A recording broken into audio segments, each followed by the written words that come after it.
What's going on, y'all? Greetings from the knife and board.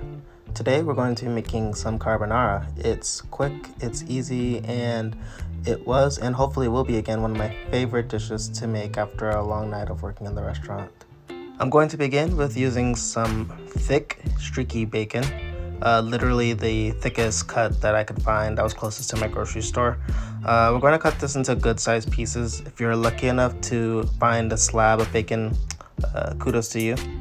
I personally prefer a slab because I'm able to shape the bacon in how I would want, so I could make lardons or I can make thinner slices. It really does depend on you. I'm using about 4 ounces or so of bacon.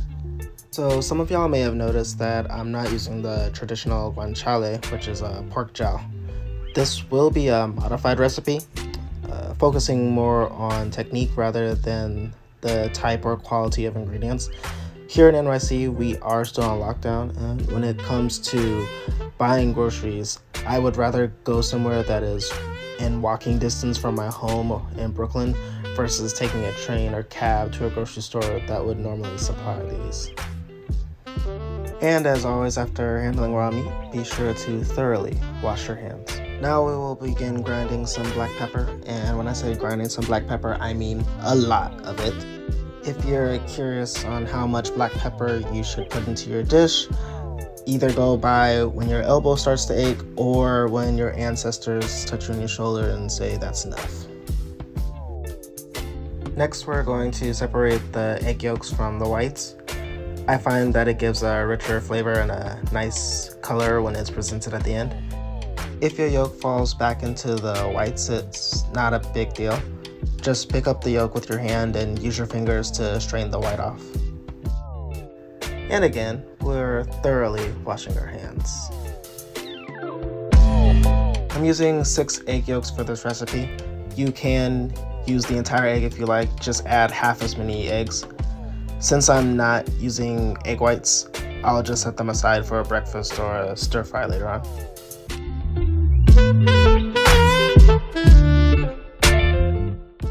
And from here we can see what we'll be working with, including Parmesan cheese. Mine is already pre-grated. With a mixing bowl, you're going to add your egg yolks, some of your Parmesan cheese, and your black pepper, and we'll aggressively begin combining all of these ingredients. Once that's done, we'll head over to the stove and we will add the sliced bacon to a cold saucepan and slowly start to brown it. Doing this will render out the fat, thus making it a nice brown on the outside while still having a soft and chewy fatty texture on the inside. As we're rendering the fat out from our bacon, we will want to strain this as we go. That bacon fat will be used later to enrich our carbonara. Straining will also help with making our bacon more crispy. And I know I couldn't, but do your best to resist from eating your mise en place. We will definitely need this. And contrary to typical methods that you may have seen, we're going to remove the bacon from the pan as it starts to finish. We won't be finishing our carbonara in here, but instead inside the mixing bowl that we use to beat the eggs in.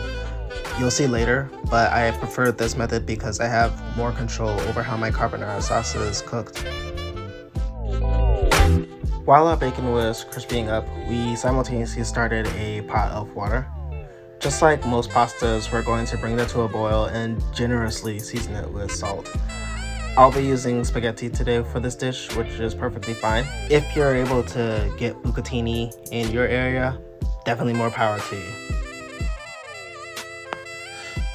Once your pasta is to its preferred doneness, al dente for me, we're going to bring our mixing bowl of egg yolks back into the picture. We'll add the pasta and bacon and begin marrying everything together. The residual heat from the pasta will begin to cook the egg yolks and reheat the bacon. We do want to work quickly so our eggs don't end up curdling, thus resulting in scrambled eggs. And like I've said before, most techniques I've seen cook directly in the pan. My little trick is to use a mixing bowl over the pot of pasta water like a bain-marie.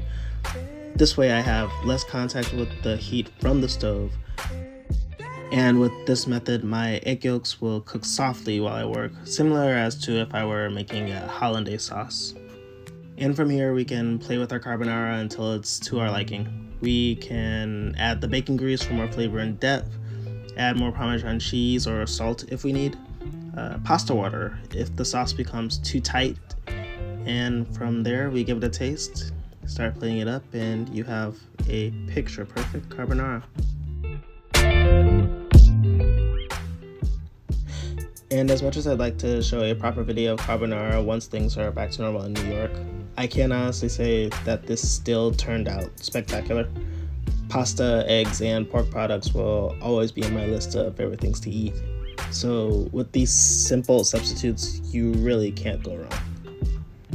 And so I hope everyone continues to stay safe out there. The ingredients used for this dish are in the description box. Be sure to like, share, and subscribe. And as always, stay hungry, stay inspired.